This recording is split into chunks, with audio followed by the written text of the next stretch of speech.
आज इस सभा में जो कि सुंदरनगर विधानसभा क्षेत्र के अंतर्गत आज इस नीरी के इस गांव में आयोजित की गई है। हमारे बीच में आपके इस विधानसभा क्षेत्र के बहुत ही जुझारू, कर्मठ और लोकप्रिय विधायक और पार्टी की ओर से इनको भारतीय जनता पार्टी की ओर से इस विधानसभा के चुनाव के लिए घोषित प्रत्याशी के रूप में जो आने वाले समय में फिर से आपके विधायक बनेंगे, भाई राकेश जम्वाल जी हमारे बीच में हमारी मदद करने के लिए हरियाणा से बहुत दूर से आए पूर्व में मंत्री रही श्रीमती कविता जैन जी,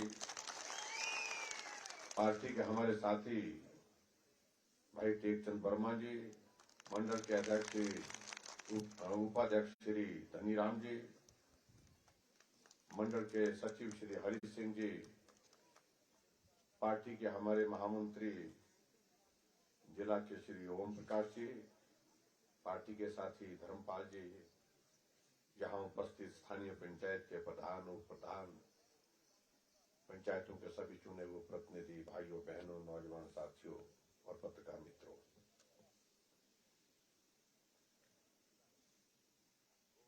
आज चुनाव के सिलसिले में आपके नीरी में ये कार्यक्रम अंतिम कार्यक्रम है। इसके बाद 5 बजे आज चुनाव का ये शोरगुल समाप्त हो जाएगा, सभाओं का समाप्त हो जाएगा। मेरी एक सभा इसके बाद कसोग है, लेकिन आपके विधानसभा क्षेत्र की सभा ये अंतिम सभा है। और मुझे इस बात की खुशी है कि नीरी के इस इलाके में जहां जीवन कठिन है, मुश्किल है थोड़ा, लेकिन इतनी बड़ी संख्या में यहां पर इतने जोश के साथ आप सब लोग आए, आप सबका मैं बहुत बहुत धन्यवाद करता हूं।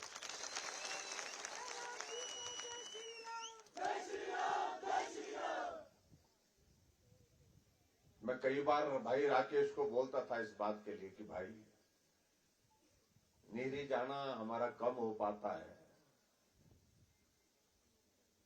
लेकिन आने जाने के लिए कोई इस तरह की व्यवस्था हमारी हो जाए कि जल्दी से आए जल्दी से चले गए, तो कम से कम आप सबके बीच में आने जाने का एक हमारा जो है वो क्रम जो बढ़ता जाएगा। और उनने पिछले जब कार्यक्रम यहां आए थे कहा था कि हम यहां हेलीपैड भी बनाएंगे, और आज विधिवत उस हेलीपैड पर हम उतरे और उसका उद्घाटन हुआ। उद्घाटन का जिक्र हमारे कांग्रेसियों को मालूम पड़ेगा तो उनको बहुत परेशानी, वो बोलेंगे आचार संहिता का उल्लंघन हुआ है।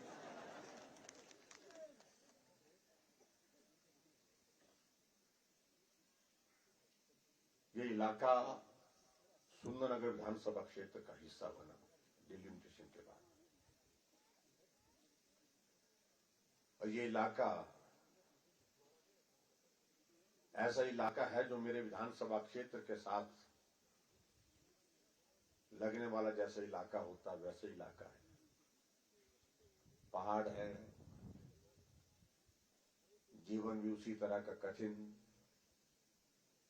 सुविधाओं का अभाव, लेकिन मुझे इस बात को लेकर के प्रसन्नता है कि इन 5 वर्ष के कार्यकाल में अगर मैं नीरी की बात करूं, सिर्फ नीरी की बात करूं, कि आज तक के पूर्व में जो सरकारें हिमाचल प्रदेश में रही, सबसे ज्यादा काम अगर किसी कार्यकाल में हुआ होगा तो मैं कहता हूं कि वर्तमान कार्यकाल में हुआ।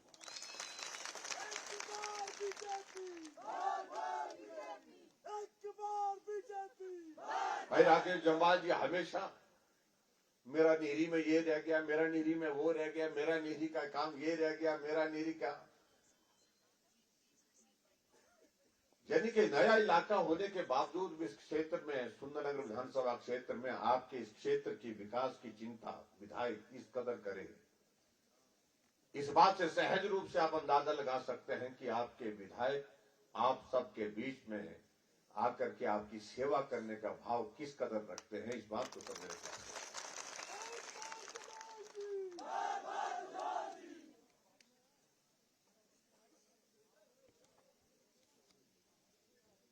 जहां कॉलेज का उद्घाटन हुआ तब हमारा आना हुआ था।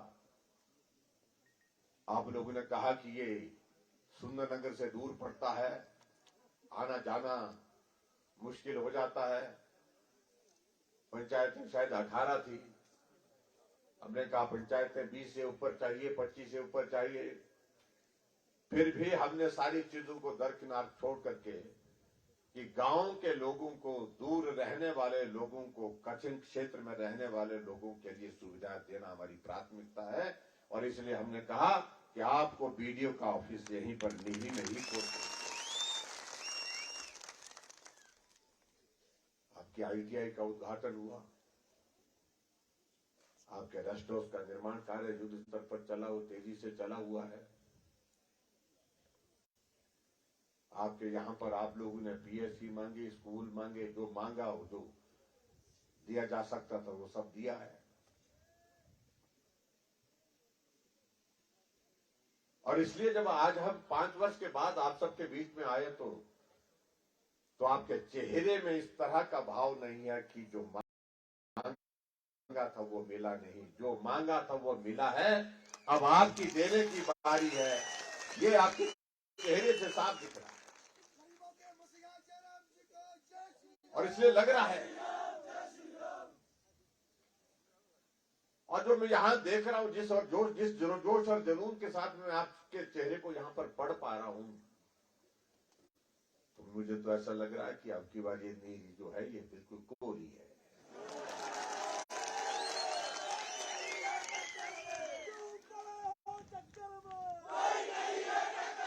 और पहाड़ के लोगों की एक खासियत होती है,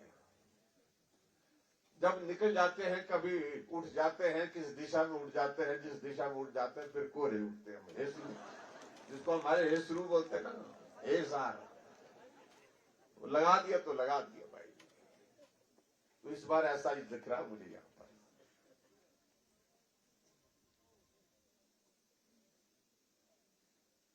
मुझे इस बात की खुशी है कि सुंदरनगर में इन 5 वर्ष के कार्यकाल में सुंदरनगर विधानसभा क्षेत्र में विकास के सारे रिकॉर्ड टूटे हैं। मैं दावे के साथ कह सकता हूं, आज से पहले जितनी भी सरकारें रही है, राकेश जी इसलिए बोलेंगे ये तो विधायक है, लेकिन मैं तो पूरे हिमाचल प्रदेश की 68 विधानसभा क्षेत्र का जब मैं नक्शा देखता हूं, सबसे ज्यादा कामों वाले क्षेत्र में सुंदरनगर विधानसभा क्षेत्र में। और इसलिए क्योंकि वहां हमें लगता था कि इस विधानसभा क्षेत्र में हमको नेतृत्व को भी मजबूत करना है और विकास कार्य को भी तेज करना है। इस सारी चीज को लेकर के हमने वहां पर इस बात को लेकर के काम किया है।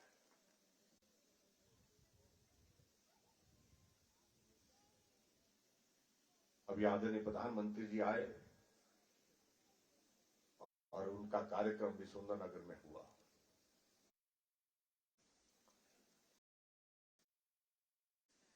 और मुझे इस बात की खुशी है कि बड़ी संख्या में सुंदरनगर विधानसभा क्षेत्र के लोग भी पहुंचे थे, आप लोग भी पहुंचे थे। किस तरह का भावुक संदेश उनने हिमाचल के लोगों को दिया, किस तरह का रिश्ता उनने हिमाचल के लोगों के साथ जोड़ करके रखा है। ये हिमाचल, ये मेरा अपना हिमाचल, जहां मैंने 5 वर्ष में काम करने की कोई कमी नहीं छोड़ी। दौर कोविड का था, लेकिन फिर भी जो किया जा सकता था वो करने की हमने कोशिश की। और साथ में ये भी कहा कि अगर वो काम अगर जमीन पर उतारने के लिए हमको सबसे बड़ी सुविधा हुई, क्योंकि हिमाचल प्रदेश में भारतीय जनता पार्टी की सरकार थी, इसलिए उस जमीन पर हम कामों को उतारते हैं। उन्होंने इस बात का भी जिक्र किया, 2014 से 2017 तक जब कांग्रेस की, जब प्रधानमंत्री नरेंद्र मोदी 2014 में बने थे प्रधानमंत्री, 2013 से कांग्रेस पार्टी की सरकार हिमाचल में थी। हमने कहा प्रधानमंत्री आवास योजना का पैसा हमने भेजा, लेकिन सरकार अपनी नहीं थी। और 5 वर्षों में हिमाचल प्रदेश में 15 मकान बने और आज जब अपनी सरकार है तो इन 5 वर्षों में हिमाचल प्रदेश में 10,000 मकान बने। ये अंतर है जिसको समझने समझाने के लिए। क्योंकि जो पूर्व में सरकार कांग्रेस पार्टी की रही उसका एक ही लक्ष्य था, अगर ये हम कर देंगे मोदी जी को फायदा होगा, अगर हम ये काम कर देंगे तो बीजेपी को लाभ होगा। इसी जो है उलझन में वो इसलिए इसको भी रोको, इसको भी छोड़ दो, इसको भी लटका के रखो, इसको भी रहने दो, ऐसा करते करते 5 वर्ष गुजार दिए। लेकिन यहां भाजपा की सरकार बनने के बाद जहां नरेंद्र भाई मोदी जी ने कहा कि ये काम हम आपको दे रहे हैं, ये पैसा हम दे रहे हैं, दूसरे दिन हिमाचल प्रदेश में जमीन पर उस काम को हम शुरू कर देते हैं। ये अंतर है। ऐसे प्रधानमंत्री जो हमारे देवी देवताओं के प्रति कितना सम्मान रखते हैं। बिलासपुर में ऑल इंडिया मेडिकल इंस्टीट्यूट का उद्घाटन करने के लिए पहुंचे, लेकिन उद्घाटन से पहले मुझे फोन किया कि भाई मैं कुल्लू के दशहरे में जाने की इच्छा है मेरी। मैं थोड़ा संकोच से सोचने लगा। मैंने कहा सर वो तो ठीक है, आपका स्वागत है, लेकिन वहां हमारी देव संस्कृति, पहाड़ों की हमारी देव संस्कृति अपनी होती है। हमने कहा संस्कृति के मुताबिक वहां एक प्रोटोकॉल बना है, उसके मुताबिक वहां उस दिन जनसभा नहीं हो सकती। उन्होंने कहा जनसभा बिल्कुल नहीं करनी, मुझे देवताओं के दर्शन करने हैं, मुझे रघुनाथ जी का आशीर्वाद लेना है। और आए, एम्स का उद्घाटन बिलासपुर किया, कुल्लू पहुंचे और कुल्लू में भीड़ को चीरते हुए सुरक्षा कर्मी रोकते रहे कि आप नहीं जा सकते। सुरक्षा के अधिकारी कहते कि हमारी जिम्मेवारी आपकी सुरक्षा है, हम आपको नहीं भेज सकते भीड़ के अंदर। उन्होंने कहा मुझे जाना है और जाना ही है, और भीड़ को चीरते हुए रघुनाथ जी के रथ के पास पहुंचे, दर्शन किए और उसके बाद सभी देवी देवताओं को खड़े होकर के उन्होंने 15 मिनट आंखें बंद करके हाथ जोड़ करके नमन किया, हमारी देव संस्कृति को प्रणाम किया। ऐसे हमारे नरेंद्र मोदी जी जो हिमाचल को अपना घर मानते हैं।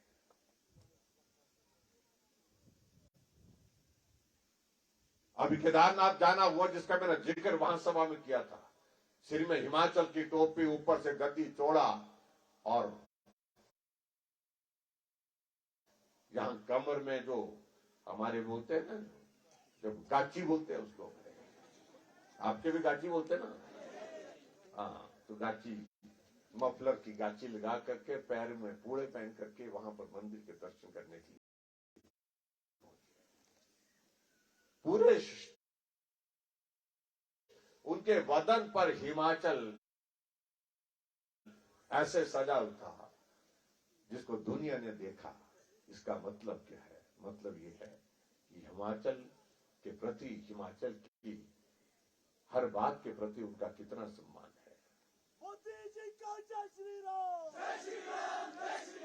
और इसलिए मेरा आप सबसे भी निवेदन है, अभी चुनाव का दौर है तो गाची बांध लो भाई, और गाची बांध करके निकलो।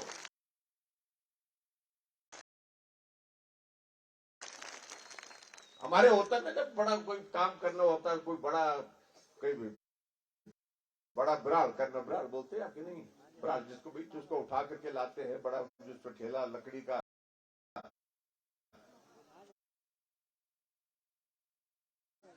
जिसको एक आदमी उठा नहीं सकता है। हाँ, हो रहा वो आपकी वहां वो भी एक ही बात है। तो क्या करते हैं कि मर्द लोग गाची पहनते हैं, कमर बांध करके फिर निकलते हैं कि भाई वजन उठाना है, तो चुनाव के लिए भी भाई गाची बांध लो, आपको गाची बांध करके निकलना है। और महिलाएं भी जाती हैं, जब बोझा उठाना होता है तो गाची कस करके जाती है, और फिर बोझा चाहे वो 60 किलो का 70 किलो को उठा करके ले आती है। तो ये भी भाई एक तरह का ऐसे ही समझ लीजिए, एक बोझा है ठीक तरह से, जिसको हमको पूरी ताकत के साथ उठाना है।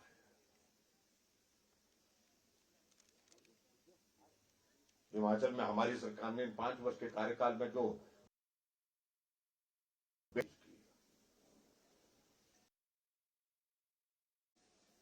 कांग्रेस के लोग आजकल आप सबके बीच में आ रहे हैं और गारंटी दे रहे हैं, हम गारंटी देते हैं। पहले तो अपनी गारंटी दे लो, वरना जिनकी अपनी गारंटी नहीं है वो गारंटी दे रहे हैं। हम अगर सत्ता में आएंगे तो हम ये करेंगे। महिलाओं के लिए देखिए आजकल फार्म भर रहे हैं, आए कि नहीं आए, फार्म भरने वाला है तो एक एक महिला को बुलाओ, दादी है 10 क्यों ना हो सकता, कोई दादी बना दी, कोई बू बना दी, कोई मासी बना दी, कोई बेबी बना दी, कोई भांजी बना दी। ये है स्टाइल उनका ठगने का। जब वो ऐसी भाषा बोल रहे समझ लो कि कांग्रेसी ठगने के लिए आ गए।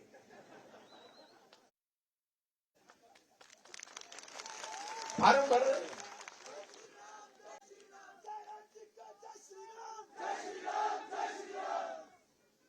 हमारे इलाके में भी घूमे होते, मेरे को लगे मिलने लोग बोलते कांग्रेसी आए, बोलते यहाँ फार्म ले भरने बोल तुम्हारे। मैं क्या भर रहे फार्म, बोलते लग रहे और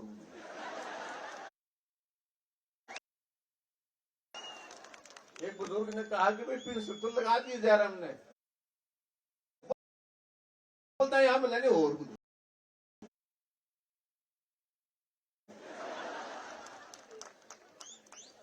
तो पिंस तो एक के मिले। अब कैसे, लेकिन अब मैं आपको बता रहा हूं कि ये पिंस हमने कांग्रेसियों को लगा के रखी, उनको लगी हुई है, लेकिन पूरे देश में लगी उनको।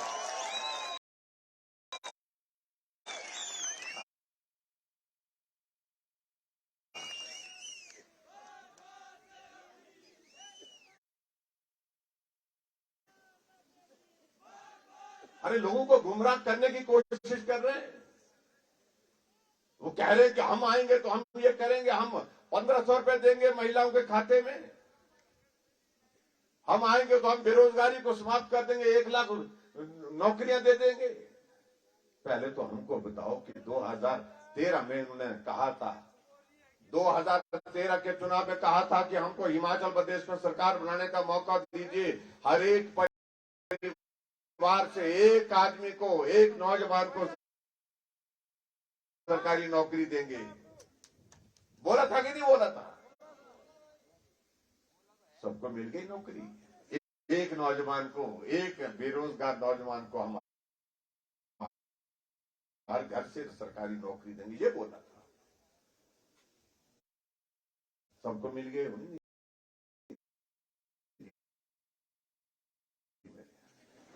राहत में कोई।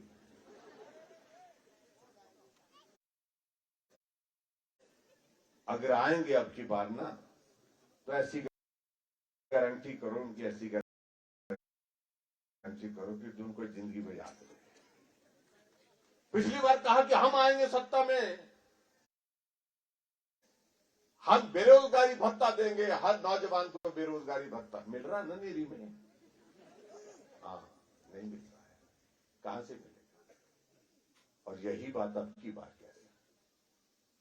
लेकिन यहां हमारी सरकार की बात कहिए, हमने गारंटी नहीं दी थी, हमने वादा नहीं किया था। हमने ये भी वादा नहीं किया था कि हम 60 साल से ऊपर के बुजुर्गों को पेंशन देंगे, लेकिन हम दे करके उनकी सेवा करते हैं। हमने ये भी वादा नहीं किया था कि हम हिमाचल प्रदेश में गरीब लोगों के इलाज के लिए 5 लाख रुपए का हेल्थ कवर देंगे, लेकिन हमने हिमकेयर की शुरुआत करके 5 लाख रुपए का हेल्थ कवर हिमाचल प्रदेश में बिना वादे के पूरा किया। हमने ये भी नहीं कहा था कि हिमाचल प्रदेश में हर घर में गैस का चूल्हा, गरीब से गरीब के घर में गैस का चूल्हा पहुंचाएंगे। हमने हर घर में गृहिणी सुविधा योजना के अंतर्गत गैस का चूल्हा पहुंचाया। हमने वादा नहीं किया था, लेकिन फिर भी उसके बावजूद हमने ये करके दिखाया है। हमने हिमाचल में ये भी नहीं कहा था कि हमारी गरीब परिवार की बेटी के लिए, जो बीपीएल परिवार की बेटी है, उसकी शादी होगी तो शादी पर हम शगुन देंगे, लेकिन हमने बिना वादे के उसके लिए शगुन का इंतजाम किया। 31,000 रुपए उसकी शादी पर हम उसके खाते में डाल सकते मदद कर। हमने ये भी नहीं कहा था कि हम हिमाचल प्रदेश में सरकार में जब सत्ता सत्ता में आएंगे, हम महिलाओं का किराया आधा कर देंगे। लेकिन हमने बिना बोले बिना वादे के महिलाओं का आने जाने का किराया आधा कर दिया। ये हमने करके दिया। हमने वादा नहीं किया था हिमाचल प्रदेश में कि हम सरकार में सत्ता में आएंगे कि पानी का बिल आपका पूरा का पूरा जो है हम नहीं लेंगे। लेकिन बिना वादे के हमने उस काम को भी पूरा करके दिखाया। आज पानी आपको आ रहा है, घर में नल लगा है, लेकिन किराया नहीं आ रहा है। हमने ये भी वादा नहीं किया था हिमाचल प्रदेश में कि घर में लट्टू लगा है तो लट्टू का किराया हम नहीं लेंगे। हमने 125 यूनिट तक बिजली खर्च करने वाले परिवारों के लिए जीरो बिल के साथ प्रावधान किया, कोई पैसा नहीं। हम बिना वादे के काम कर रहे हैं। ये अंतर है। वो कह रहे हैं कि हम आएंगे, अब बोल रहे कि हम तो 300 यूनिट देंगे। भाई थारे 300 यूनिट कहां डालने? अब जब 125 यूनिट पर जीरो बिल आ रहा है तो 300 यूनिट कहां डालने पड़ता? आ रहा है जीरो बिल कि नहीं आ रहा है? हाथ खड़े कर मत भाल ले अपने अब किस बात के लिए बिल देना? भाई वोट देना कांग्रेस पार्टी को। कांग्रेस ही मिला मेरे को। मैंने कहा भाई बात सुनो, ये जो तेने फ्लोरा उठाया हुआ ना, झंडा उठाया कांग्रेस का, उसको नीचे रखता छाड़ में कर थोड़ी देर के लिए। बोल नहीं, हमें सारी उम्र है कांग्रेस की, बस ये छूटना। मैंने कहा भाई सुन, कितनी योजनाएं आपको सरकार की होगी, मेरी सरकार की, मोदी जी की सरकार की कितनी योजनाओं का लाभ मिल रहा है आपको? ना खड़ी गुट्टी की बिल्कुल नहीं बोलता। मैं कोई एक पैसे का नहीं फायदा लिया बोलता है। मैं कहा धोरी को 10 मान समझ। मैं कहा बेस्ट रहा वो 10 तू। मैंने कहा आपकी वैक्सीन लगी? वो तो आंसू लगी, पर सभी लगी। वो कांग्रेस में बहुत चुस्त आदमी होते हैं। वो सोचने लगे मैं फंस गया। मैं कहा वैक्सीन लगी? वो तो तो लगी। मैं कितनी डोज लगी? 1 लगी? नहीं ट्रायल लगी। मैं ट्रायल लगी तो मैंने कहा 500 रुपये 1 डोज अंदर, 5 दिए 1500 रुपये मैंने पैसे लिए आपसे ना। ढाबे तो लगी वजह से वो बताया उसने ईमानदारी से, भाई ढाबे नहीं लगी, पैसे नहीं लिए। मैंने कहा 1500 रुपए का लाभ आपको मिला, आप बोलता कि मैंने कसम खाई, तो कसम से 1 पैसे का लाभ नहीं लिया। फिर आज फिर क्या नहीं बोलते क्या? वो तो सबको लगी थी, सबको लगी थी। मैं कहा सबको तो लगी थी, लेकिन मैं तो आपको पूछा। फिर मैंने आगे पूछा उनको, मैंने कहा मैं हो छू। मैंने कहा जमीन कितनी? ऐसा पूरा जमीन थोड़ी सी, 500 बीघे ऐसा। 6,000 रुपए खाते में आते, किसान सम्मान निधि का पैसा आता है। सब इलाज पूछो। फिर वही कि सबको आता है मेरे खाते में। मैंने कहा आप अपनी बताओ। बोलता हाँ आता है। मैं कहा कांग्रेस के जमाने में मिलता था? उतना ही मिलता था। उतना ही मिलता। तो मैंने कहा अब तो मिल रहा है ना? बोलता हाँ वो तो मिल रहा है। अच्छा मैं कहा हो छूंगा। मैं कहा पानी नल का लागू घर में? बोलता हाँ लागू। मैं कितने वो लगा? बोलता रसोई में भी है, बाथरूम में भी है। बोलता वॉश बेसिन लगा दिया। अब नए लड़के आ गए ना, अब बोलते वॉश बेसिन भी लगाना, तो वहां पर भी लगा है। मैं किराया कितना था? तो किराया आजता थी, पहले थोड़ा आजता थी, ज्यादा ना आजता थी, पर लेकिन आजता थी मुझे व्यस्त उतना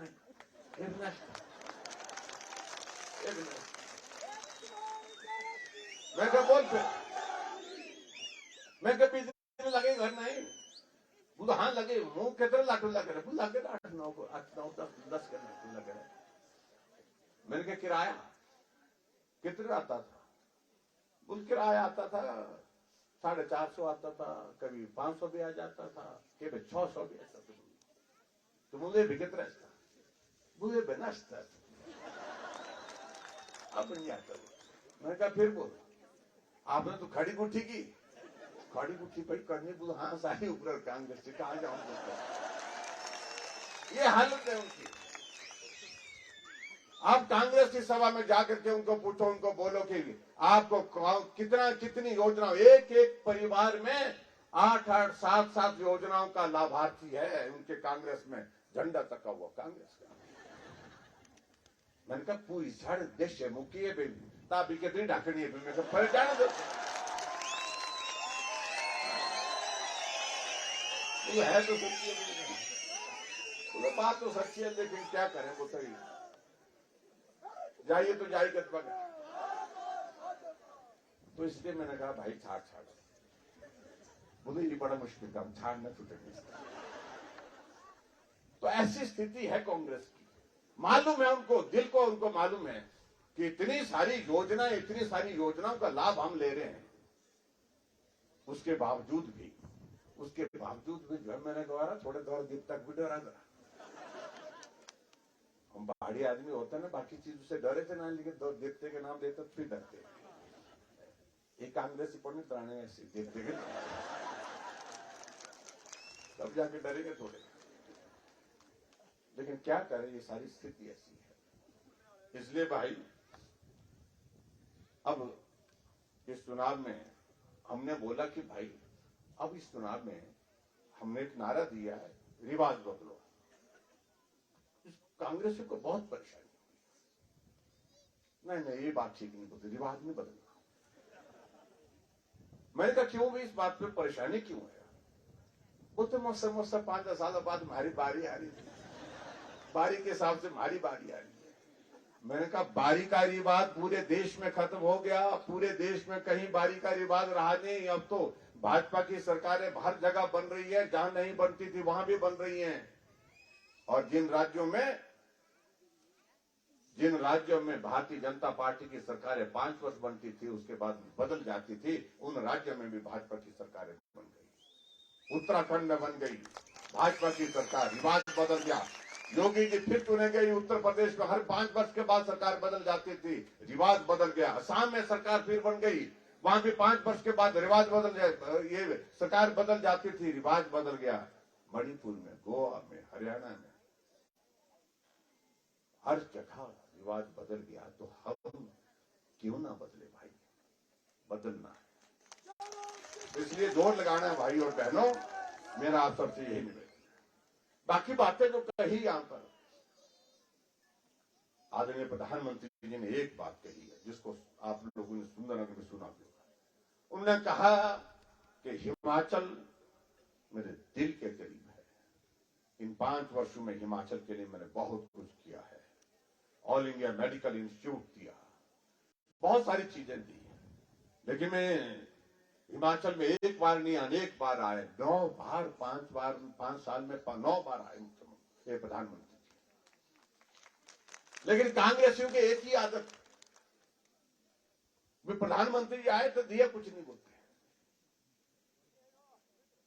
उनको आदत पड़ी है कांग्रेसियों को आदत पड़ी है कि भाई जब तक ना खिस्से में नहीं आ जाए खिस्से बोलते ना जेबा वाले तब तक के लिए मानते नहीं कुछ दिया है मैंने कहा भाई खिस्से में तो नहीं आएगा अब बुरा मानो तो आप अच्छा मानो जेब में तो नहीं आएगा वो तो जमाना खत्म हो गया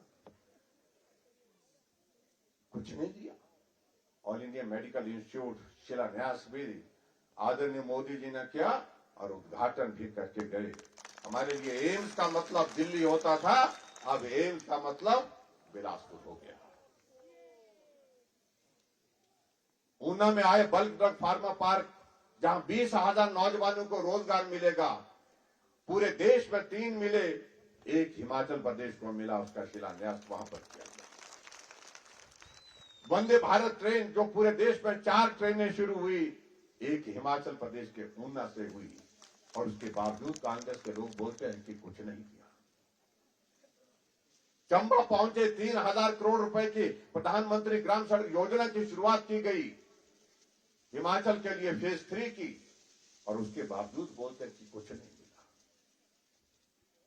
इसे बड़ा दुर्भाग्य हो नहीं सकता और प्रधानमंत्री जी ने आपके इस बार में जो बात कही कि हिमाचल के लिए मैंने बहुत कुछ करने की कोशिश की लेकिन यह भी सत्य है कि बहुत सारी चीजें मेरे दिमाग में अभी तक भी है जिनको मैं करना चाहता हूं और उसके लिए जरूरी है हिमाचल में फिर भाजपा की सरकार चाहिए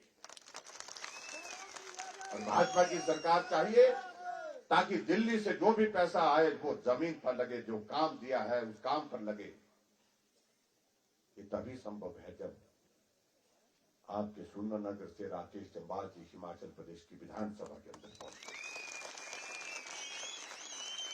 कुछ लोग बोल रहे हैं आजकल कि हम भी भाजपा के थे,